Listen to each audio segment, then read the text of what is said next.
बुर्का पहनकर वोट डालने वाली महिलाओं को देखकर बीजेपी उम्मीदवार संजीव बालियान कुछ इस कदर भड़के मानो उन्हें हराने की पूरी साजिश का खुलासा उन्होंने कर लिया हो। बालियान का दावा है कि बुर्का पहनकर पोलिंग बूथ आने वाली महिलाओं की जांच परख नहीं की जा रही है और इसी आड़ में फर्जी वोटिंग कराई जा रही है। बालियान ने कई बूथों पर चुनाव रद्द तक कराने की मांग कर दी। मैंने आपको बताया था जहाँ फर्जी वोटिंग है चेहरा देख के वोट करनी चाहिए, शांतिपूर्वक वोट होनी चाहिए। कुछ जगह पे दबाव बनाया जा रहा है, जैसे मैंने वहाँ देखा पोलिंग पार्टी भी दबाव में दिखाई दी। क्योंकि हमारे वहाँ एजेंट भी नहीं, सच बात है, सुसरी गांव भारतीय जनता पार्टी का कोई एजेंट नहीं था, तो एजेंट भी रोकने वाला नहीं है। पोलिंग पार्टी नहीं रोकेगी तो फर्जी वोटिंग होगी। बवाल धार्मिक पहचान को लेकर था तो जवाब भी उसी भाषा में आया। विरोधियों ने बालियान के आरोपों को ध्रुवीकरण की कोशिश करार दिया। वो बिल्कुल गलत कह रहे हैं और मुस्लिम लड़की है, बुरके में नहीं, बुरके से मुंह खोलकर वोट डाल रही। हालांकि बालियान की शिकायत में चुनाव आयोग को कोई दम नजर नहीं आया और चुनाव रद्द कराने की उनकी मांग पहली नजर में ही खारिज हो गई।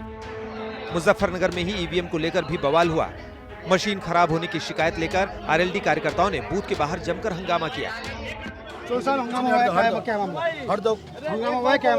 नहीं देखो, भीड़ भाड़ आ जाती है, मैं आया, लोगों में जोश आ गया, शांतिपूर्वक वोटिंग चल रही है। ठीक है, 2-4 प्रॉब्लम है, मैं बात कर लूंगा, वहाँ पे डीएम से बात कर लूंगा।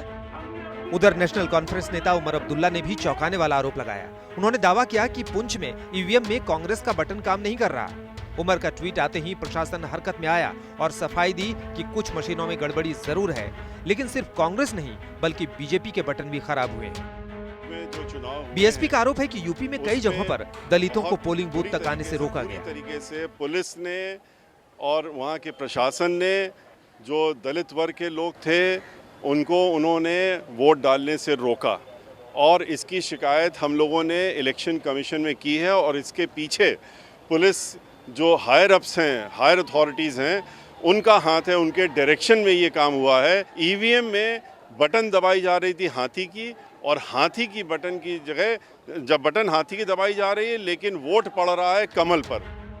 ईवीएम में गड़बड़ियों की शिकायतें कुछ और जगहों से भी आई। बिहार के औरंगाबाद में एक बूथ में गड़बड़ी के चलते काफी देर बाद वोटिंग शुरू हो पाई, तो आंध्र प्रदेश में भी कई जगहों पर मशीन की गड़बड़ी के चलते दिक्कत हुई।